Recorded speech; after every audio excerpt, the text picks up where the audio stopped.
사탄 마귀는 우리를 호시탐탐하고 있기 때문에 인간은 또 부족하기에 그런 유혹에 넘어갈 수가 있습니다. 그래서 넘어가다 보면 어떤 분에게는 교회에 나오는 시간이 그게 마지막 시간일 수도 있습니다. 물론 마지막 예배 드리고 죽음을 맞이할 수도 있고, 어떤 경우는 내가 오늘 교회 가서 하나님을 만나지 못하면 나 더 이상 교회 안 다니겠다, 그럴 수도 있는 겁니다.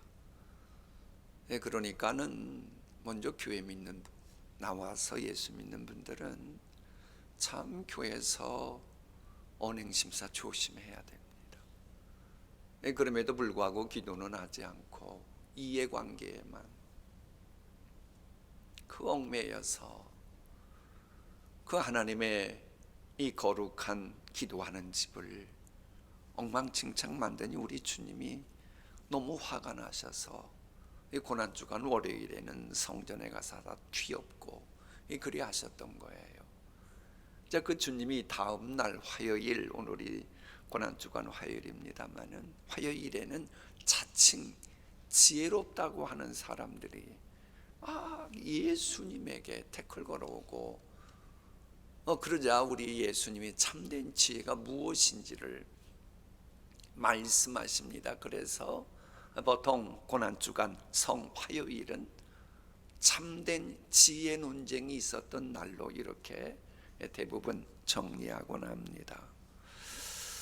여러분, 여러분의 대화를 스스로 분석해 보면 지혜로운 분 같습니까? 아니면 지혜롭지 못한 분 같습니까?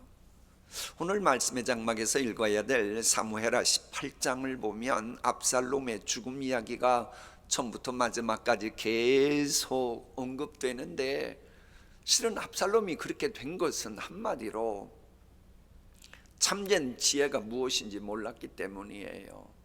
자꾸 인간적인 지혜를 하나님의 지혜보다 앞세우다가 그리 된 겁니다. 사실 그동안 읽었던 이 사무엘하를 보면 지혜 이야기가 여러 번 나오고 실은 성경에도 많이 나옵니다. 사람은 누구에게나 지혜가 있고 지식이 있습니다. 그 지혜를 가지고 진리가 살아 움직이도록 선용하면 자신이나 가정이나 이웃이나 하나님 나라를 위해 아주 유익한데, 그 지혜를 악용하면 정반대의 불행을 야기시킬 뿐입니다. 우리가 지금 읽고 있는 사무엘하 이 부분에 가면 아히도벨의 지혜 얘기가 나오거든요. 사실 아히도벨은 얼마나 지혜로웠던지, 범죄자였던 왕자 압살롬이 기득권 갖고 있던 다윗 왕을 기꺼이 괴롭히고 그렇게 만들 정도로, 아니 범죄자가 대통령을 괴롭힐 정도로 여론까지 선동할 정도의 지혜다. 여러분, 이런 지혜면 대선 꿈꾸는 캠프에서 막 데려가려고 난리죠. 그런데 아히도벨은 이런 지혜로 못된 짓만 해요. 결과를 보면 사탄 마귀에게 이용당하는 악한 지혜였던 겁니다. 우리가 자녀에게 지혜를 주십사 하고 기도를 하지요. 그런데 자녀의 지혜가 사탄에게 이용당하지 않으려면 아히도벨처럼 그 지혜가 그렇게 되지 않으려면 이 말씀의 장막에 거하는 지혜여야 돼요. 그런데 이 말씀의 요약을 예수님은 하나님 사랑과 이웃 사랑이라고 말했어요. 그렇다면 하나님이 인정하시는 지혜는 사랑이 스며들어 있는 지혜이어야 그게 복되게 하는 지혜입니다. 그러니까 내가 지혜롭다 아니다, 세상 관점에서 보지 말고 사랑이 스며든 지혜인가 아닌가. 내가 생각해 참 이 표현은 무엇인 것 같아요. 사랑이 스며든 지혜. 이게 말씀 준비하다가 하나님 깨우침 주셔서 그런 건데, 어쨌거나 아히도벨 보십시오. 실은 압살롬 사랑하는 마음이 없었어요. 사랑하는 마음이 없고 자신의 목적 달성을 위해서 이용한 겁니다. 왜? 내 친손녀인 밧세바 건드리고 내가 그렇게 마음에 들어 했던 그 손녀 사위 우리아를 죽인 저런 인간은 저건 왕이 되면 안 돼, 이런 생각 가졌겠지요, 인간이라면. 그러다 보니 지혜로운 사람이라 성급하게 나서지 않고 압살롬을 대타로 딱 들어 쓰는 겁니다. 그리고 이용해 먹은 거예요. 여러분 잊지 마십시오.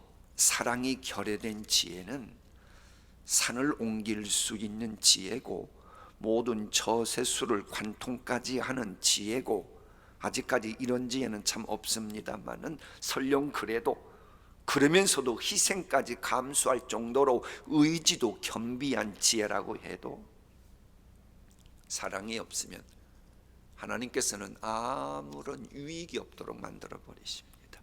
왜? 사랑이 스며들지 않는 지혜는 악한 지혜이기 때문에 그렇습니다. 악한 지혜였기에 무서운 비극이 초래된 겁니다. 그러니까는 아이도벨의 지혜는 순간적으로 번뜩이는 지혜처럼은 보여도 결국 결과를 보니, 열매를 보니 파멸로 이끄는 쭉정이 악한 어리석은 지혜였던 겁니다. 그러나 다윗 보세요. 다윗은 아이도벨의 머리부 따라갑니다. 아이도벨의 지혜보다 훨씬 떨어집니다. 그런데 결과를 보면 아이도벨은 자살했고 다윗은 승리하였습니다. 하나님이 힘실어 주지 않는 지혜는 악한 지혜입니다. 하나님의 살아계심을 알고 행하는 지혜가 참된 지혜입니다. 참된 지혜는 하나님을 경외하는 자에게 주십니다. 그래서 다윗도 시편에서 그랬지만은, 그런 아버지 다윗의 인생을 잘 보고 알았던 솔로몬도 자기 아들에게 한 말은 저거였어요. 여호와를 경외함이 지혜의 근본이요 거룩하신 자를 아는 것이 명철이니라. 여기서 여호와를 경외한다고 하는 말은 범사의 일상생활에서도 하나님을 인정한다고 하는 말이요, 내 생각이나 내 판단보다도 하나님을 앞세운다고 하는 말입니다. 다윗이 그런 사람이었어요. 사무엘하 18장은 그래서 이렇게 시작합니다. 우리 함께 읽어볼까요?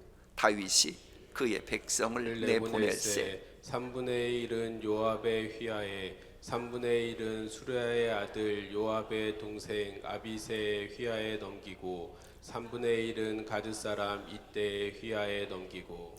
저 말씀은 단지 이 군세를 이렇게 말하는 것 같지만 실은 저기가 얼마나 다윗이 하나님 제일주의자였는지를 보내는 그런 대목입니다. 이내 이해할 수 있어요.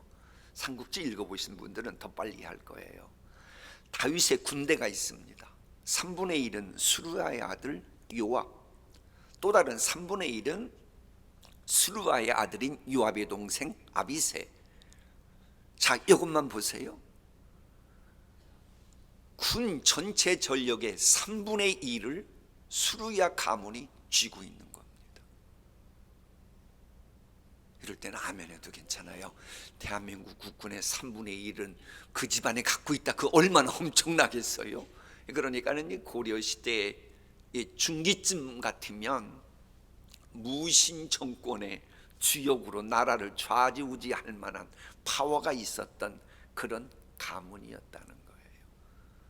그런데 다윗이 그거 보고 이 전쟁터에서 누빈 그 사람이 두렵지 않겠어요? 두렵죠. 그래서 다윗도 수르야의 아들들은 조심 스트레스 준다 그러잖아요. 성경 보세요. 그런 고백 나오잖아요. 그런데도 하나님이 허락하셨으면 받아들여야지. 그리고는 나라 전력의 막강한 군대의 3분의 1을 그 집안에 맡긴 겁니다. 그리고 또 다른 3분의 1을 이때에게 맡깁니다. 성경에 보면 이때는 블레셋 가드 사람입니다. 블레셋 가드 사람인데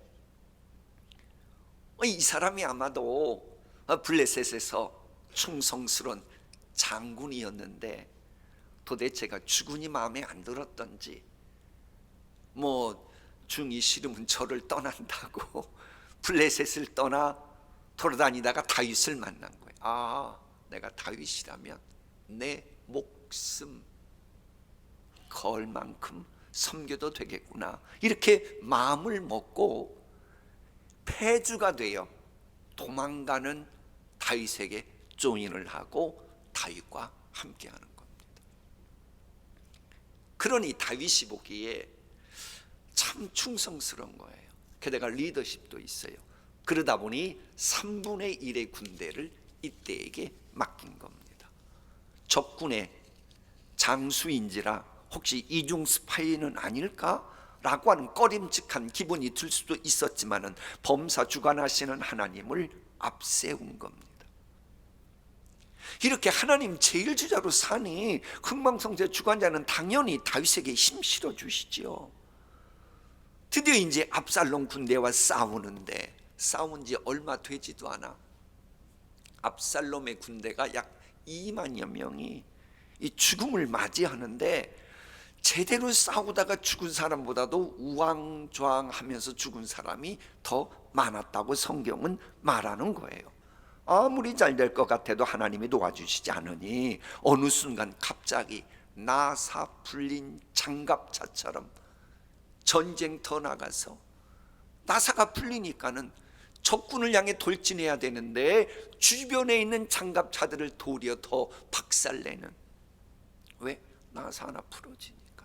그래서 성경은 저렇게 말합니다.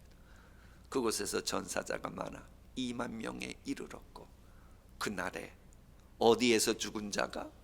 수풀에서 죽은 자가 칼에 죽은 자보다 많았더라.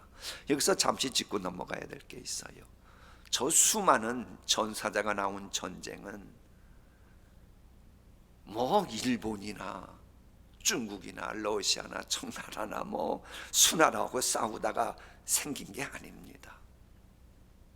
동족상잔의 비극입니다.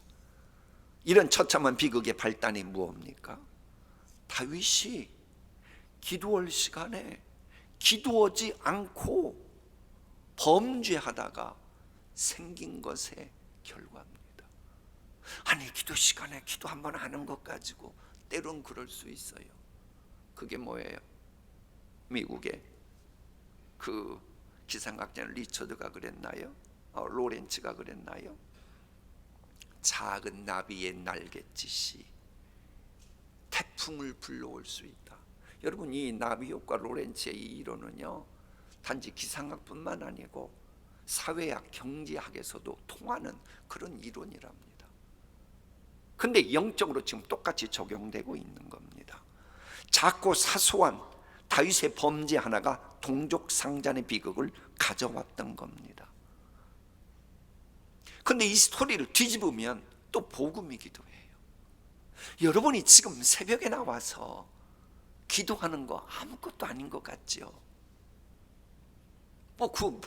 무슨 의미가 있겠어요? 와서 기도하고 40일 동안 하는 건 하는 거고, 내가 주님 앞에 나와서 잠 못 자고 그러고 끝날 것 같지요? 아닙니다. 이것이 훗날 갈대아 우르를 떠났던 아브라함의 발걸음 첫걸음이 21세기 지금까지 전 세계 역사에 큰 영향 미치듯이, 여러분이 새벽에 나와서 드리는 이 기도가 얼마나 유대한 풍성한 알곡이 맺힐지 아십니까? 하나님은 아십니다. 하나님은 그런 기대 속에 여러분 불러주신 줄 믿습니다. 그렇다면 우리의 작은 행복, 이것이 하나님의 영광을 위해 쓰여져야지. 하나님 영광 가리는 쪽으로 쓰여지니 동족상잔의 비극이 일어났던 겁니다. 물론 다윗이 기도하지 않았던 그 일 사소해 보일 수도 있어요. 근데 여러분, 성경을 그때는 이제 시간이 없으니까 그랬습니다만은 사실 그때 여러 번 하나님이 브레이크 걸으셨습니다. 다윗이 못된 짓 할 때에 여러 정황이 다윗 뜻대로 되지 않았어요. 그럼 자꾸 브레이크가 걸렸잖아요. 그러면 다윗이 빨리 깨닫고 이건 아니지. 여러분은 그러잖아요. 뭔가 하나님 모시기 좀 꺼림칙거 하다가 자꾸 자꾸 브레이크 걸리면 하나님이 싫어하시는구나 하고 확 뒤집잖아요. 왜 안 그런저런 거예요? 우리 동신교회 교인들은 그렇게 때로는 이건 아니다 싶으면 이 돌아서기도 한단 말이에요. 그런데 다윗은 끝까지 고집을 부려요. 결국 그 일 때문에 동족상잔의 비극으로 이어졌고, 이 와중에 사랑했던 자식 압살롬은 죽음을 맞이하게 됩니다. 그럼 하나님은 왜 압살롬을 죽였을까요? 여러분, 압살롬은요, 요즘 설교로 말하면 하나님과 거리 좁히는데 관심이 없었던 사람입니다. 그저 하나님과 거리 좁히기는 상관없고 내 야망, 내 목적 달성, 그것과만 거리 좁히려고 수단 방법 가리지 않았어요. 그러니 하나님께서 압살롬의 도모를 패하시고 압살롬의 하고자 하는 일을 힘실어 주지 않지요. 그러나 다윗 보세요. 다윗은 참 단점도 많고 시행착오도, 지금 계속 상고원대로 어떻게 애비가 돼가지고 어떻게 가정을 가진 가장이 어떻게 왕이 되어가지고 이런 일이 지금 계속 노출되고 있잖아요. 그런데도 마음의 기본 성향은 늘 하나님과의 거리 좁히기였어요. 그래서 여러분, 성공 전문가들도 그런 얘기합니다. 사람의 성공보다 더 중요한 것은 마음의 애티튜드, 마음가짐이라는 거예요. 이 다윗이 그렇게 부족한데도 이 마음가짐은 어떻게든지 하나님과 거리 좁히기를 하려고 했던 거예요. 그러니까는 이 다윗은 범죄하고 나서 지적 딱 받으니까 한 말이 뭐예요? 하나님과 거리 좁히기에 문제가 없도록 성령님 거둬가지 말아달라고 그 기도부터 드리잖아요. 그러나 압살롬은 하나님의 뜻 알려고 하지도 않았고 하나님의 이름조차 들러리로 이용했고, 여러분, 하나님께서 그걸 모르시겠어요? 압살롬이 날 이용하는구나. 헤브론에 가서 서원했으니 하겠다. 그만 모르시겠어요? 다 아시는 겁니다. 여러분, 하나님께서는 우리 개개인이 행하는 모든 것의 언행만이 아니고 생각까지 마음까지 세밀히 하시는 지식의 하나님이요, 행동을 달아보시는 하나님입니다. 그래서 행한 대로 갚아주시는 분이에요. 하나님 앞에서는 그 누구도 숨길 수 없습니다. 숨을 수도 없습니다. 아무것도 감출 것이 없는 거예요. 우리가 적어도 교회 와서는 하나님이 나의 모든 것을 다 아신다, 그런 생각을 가지고 한번 예배 드려 보십시오. 그러면 우리의 신앙이 달라지고, 신앙이 달라지면 신앙을 보시고 행동 달아보시는 하나님이 주시는 복도 레벨이 달라집니다. 다윗이 성전에서 그랬잖아요. 우리 한번 다윗의 고백 한번 읽어볼까요? 주께서 내가 앉고 일어섬을 아시고 멀리서도 나의 생각을 밝히 아시오며 나의 모든 행위를 익히 아시오니 여호와여, 내 혀의 말을 알지 못하시는 것이 하나도 없으시니이다. 내가 하늘에 올라갈지라도 거기 계시고 수월의 지옥 같은 형편에 내 자리를 펼지라도 거기 계시니이다. 내가 혹시 말하기를 흑암이 반드시 나를 덮고 나를 두른 빛은 밤이 되리라 할지라도 주께서는 흑암이 숨기지 못하시며, 저렇게 하나님께서 내가 어디에 있든지 그곳에도 계시다. 고람되어 신앙 실은 요게 지혜자의 마음가짐입니다. 그러나 압살롬은 저게 없었어요. 여러분, 압살롬 금수저로 태어났습니다. 다윗 왕의 후계자 영순이었습니다. 인물도 준수했고 리더십도 있고 두뇌 회전도 참 빨랐습니다. 대단한 일도 해냈던 능력이 출중했습니다. 그러잖아요. 하나씩 쌓아 올렸던 다윗의 근간마저 흔들어 버리고 다윗과 오랫동안 교분 쌓았던 사람들조차 어느 한순간 갑자기 자기 사람 만든다. 이게 보통 능력 아닙니다. 저는 솔직히 우리 교인들이 좀 그런 능력도 많았으면 좋겠어요. 어둠의 세력의 진영에 있는 사람들이 아무리 쌓아 올린 것도 어느 한순간 기꺼이 하나님의 영광을 위해서 여러분이 이용할 만한 그런 능력도 출중하기를 축복합니다. 그런 자녀들이 많아지길 소원합니다. 대단한 인물이 바로 이 압살롬이었어요. 이 압살롬의 장점은 아무나 구비하지 못합니다. 그런데 결과를 보면 압살롬이 잘한 게 하나도 없어요. 뭔가 한 것 같은데 열매를 보면 선한 열매는 하나도 없고, 그리스도의 향기는 하나도 나타나는 열매가 없이 토끼만 풍기는 열매입니다. 뭐 겉으로는 화려한 것 같은데 결과 보니 볼만한 것이 하나도 없는 거예요. 뭐 공동체를 섬긴 것 같은데 선동할 때만 섬기는 척 했을 뿐, 시간이 지나다 보니까 섬기기는커녕 섬김만 받으려고 하면서 공동체를 엉망진창으로 만들어 버렸습니다. 그리고 역사의 무대로 사라져 버리고 만 거예요. 어느 분이 조사를 했답니다. 성경에 수많은 사람들이 등장하는데 머리가 좋고 뛰어난 인물이고 그래도 하나님보다 앞서는 사람은 하나님이 그 엄청난 장점에 힘을 실어주시지 않고 장점 때문에 오히려 더 망하는 것이 가속화되도록 하더라는 거예요. 그러니까 역사는 그걸 보고 영웅혹을 이렇게 대접할지 몰라도 정작 하나님은 아니다라고 고개를 저으시고 아무런 의미도 없다고 그러더라는 거예요. 기독교 역사도 그렇겠지요.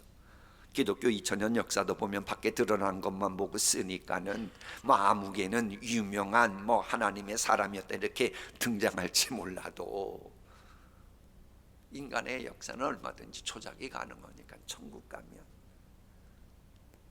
기독교 2000년 역사에 유명 인사로 등장했던 사람이 없을 수도 있지요. 왜? 사람들이 그렇게 평가했던 것뿐이니까.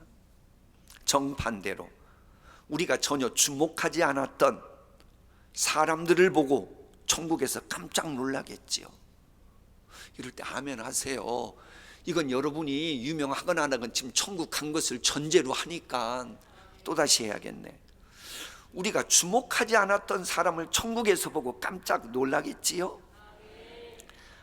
저분은 무명인사 같았는데 저렇게 대단했었어. 내가 그걸 몰랐네. 우리 가운데 그걸 누가 알았겠어. 진짜 멋진 저분이었네. 그런 분들이 우리 가운데도, 우리 교회에도, 혹 온라인 예배도 현장 예배 드리지 못하는 분들 가운데도 많이 계실 줄 믿습니다. 또 이렇다고 또 내일 또 새벽 예배에 참석 안 할까 봐 걱정이긴 한데, 어쨌거나 만일 여러분 압살롬 정도의 능력이 출중한 인물이 기도의 장막, 말씀의 장막을 세우고 성령님의 인도하심 따른다면 굉장히 큰 일을 할 겁니다. 그런데 성령님의 인도하심 따르지 않다 보니 명예욕, 권세욕, 부귀영화의 눈이 멀어서 아버지마저 죽이려고 했던 거예요. 자신의 야욕만 보이니 아버지도 안 보이는 거예요. 마음이 청결한 자는 하나님을 본다 그랬는데 마음이 청결하지 못하다 보니 하나님도 보지 못하고 하나님도 안 보이는 마당이니 아버지가 눈에 들어올 일 없고, 그래서 아버지 죽이겠다고 혈안이 되고 그랬던 겁니다. 그러니 하나님도 참 나는 너에게 이런저런 능력 출중함과 지혜도 주고 수완도 주고 그랬는데 너는 더 이상 쓸모가 없구나. 그래서 하나님이 버리신 겁니다. 기도의 장막, 말씀의 장막 같은 거 없어도 내 자식은 어떻게든지 귀하게 하나님이 쓰시겠지. 여러분 그런 생각하지 마세요. 그건 성령님이 주시는 생각이 아니고 마귀가 미혹시키는 말입니다. 아니라고 목사님, 아무개 보라고 기도하지도 않고 교회 한 번 나오지도 않는 사람이라고. 결과 보세요. 나중에 그건 하나님이 그저 임시 방편으로 대안이 없어서 쓰시다가 그냥 확 던져버릴, 지옥의 아궁이에 던져버릴 허수아비 같은 존재임을 잊지 말아야 돼요. 그래서 구약 성경이 고레스를 그렇게 표현하잖아요. 어느 유명 인사가 간증하더군요. 하나님은 세상적으로 아무리 뛰어난 지식이요 아이디어요 그래도 그것을 빌려 쓰시는 분이 아님을 깨달았습니다. 그러잖아요. 뭐 세상적으로 잘난 것 가지고 어떻게 하나님이 뭐 은혜를 잇겠다? 계산 잘못하신 거예요. 하나님께서는 석두라 그러죠. 혹시 우리 가운데 석두 소리 들은 분 계신지 모르겠는데 겁낼 거 없어요. 석두처럼 돌 같은 사람이라고 해도 하나님이 아이디어 지혜 주셔서 어느 순간 갑자기 대박나게 하는 경우가 요즘 얼마나 많이 있습니까? 여러분 잊지 마세요. 내게 별 볼 일 없어 보이는 보리떡 5개, 물고기 2마리 그것만 있어도 하나님은 얼마든지 놀라운 역사 만드실 수 있는 분입니다. 세상적으로 그렇게 뛰어난 것이 있음에도 물론 하나님 경외까지 한다.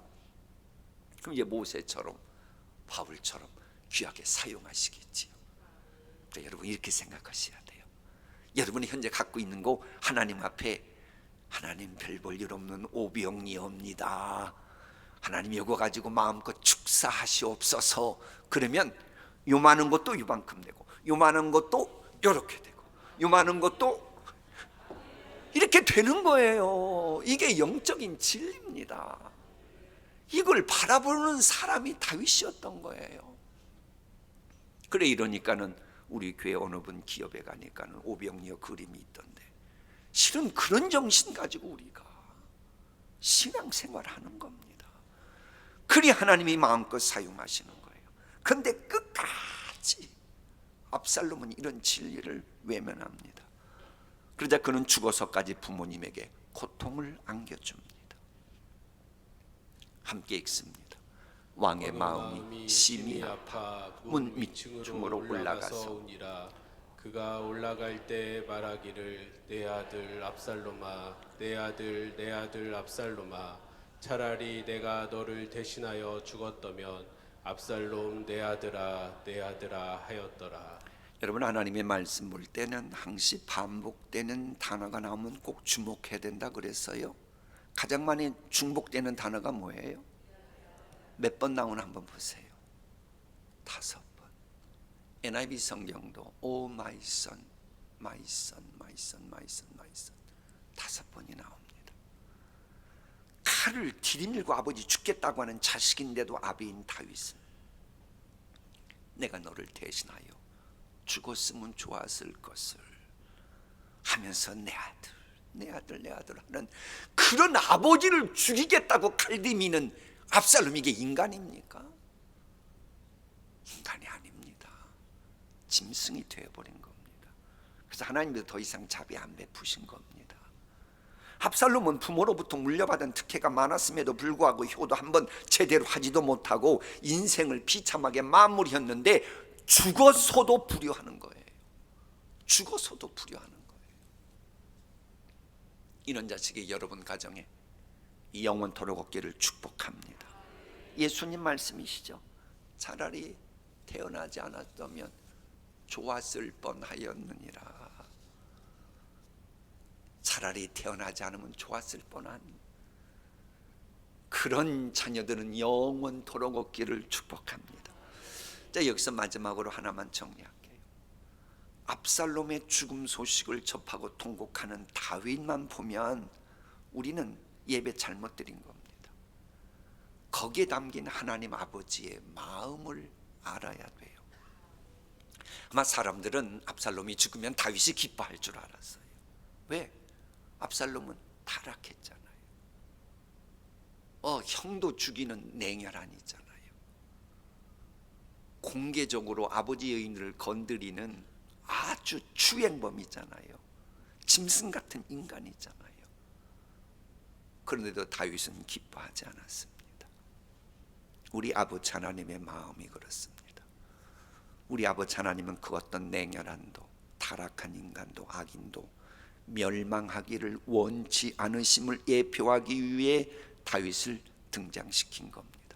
하나님은 특히 지옥 가는 거 원치 않으십니다. 그런 성부 하나님의 마음을 아시고 예수님께서 그들의 죄까지 담당하시고 십자가에 달려 돌아가셨구나, 그걸 알고 우리도 주변에 손가락질 받고 못된 짓 하는 악인들, 불신자들 주님께로 인도해야 합니다. 이게 바로 본문이 우리에게 주시는 메시지예요. 그리고 여러분, 압살롬은 마땅히 사랑하고 공경해야 될 아버지를 죽이려고 했던 배은망덕한 자입니다. 이게 어찌 보면 다윗 보기에는 그건 왼수입니다. 그런데 왼수가 죽고 잘못됐는데도 슬퍼해요? 슬퍼하잖아요. 기뻐하지 않잖아요. 예수 믿는 우리는 그런 마음 가져야 됩니다. 사순절 특별 새벽 기도에 40일 나오는 분들이 이렇게 새벽 깨우면서도 원수라고 원수가 잘 되는 걸 보고 기뻐한다? 그런 맘 먹으면 안 되죠. 이제 우리는 아멘 안 할 줄 알았어요. 이 대목에 와서 아무리 왼수 같은 인간도 우리는 예수님의 지체니, 하나님 몰라서 저러는 것을 하고 불쌍히 여기고 슬퍼할 줄 알아야지요. 라이벌이 잘못되는 것을 보면서도 슬퍼하기는커녕 아예 후환까지 없애겠다고 씨를 말리겠다고 하는 사람들이 점점 많아져가는 현실인데, 원수조차 하나님께 맡기며 살아가는 우리는 그런 식으로 달아가면 안 되지요. 세상 사람처럼 보복하는 데 시간 빼앗기면 안 되지요. 오히려 대적이 잘못되는 걸 보고 긍휼히 여기고 중보기도 해야지요. 다윗도 자신이 죄인이었기에 주의 긍휼하심이 입었기에 아마 이렇게 했지 않았겠어요? 그럼 우리도 죄인이었잖아요. 지옥 갈 수밖에 없는 죄인이었잖아요. 그런 우리를 긍휼히 여기시고 하나님의 자녀 삼아 주신 그 사랑 입었다면 우리도 그 사랑 실천해야 되지 않겠습니까? 우선 가정에서부터 그러세요. 부부면서도, 부모 자식이면서도 좀 원하는 대로 안 했다고 외수처럼 여기지 말고, 고개 숙이는 분 이상하신 분들이에요. 그러지 말고 가정에서부터 설령 원수 같은 짓 했어도 좀 실천했으면 좋겠어요. 그런 맘 먹고 이 시간 은혜의 자리로 나가겠습니다.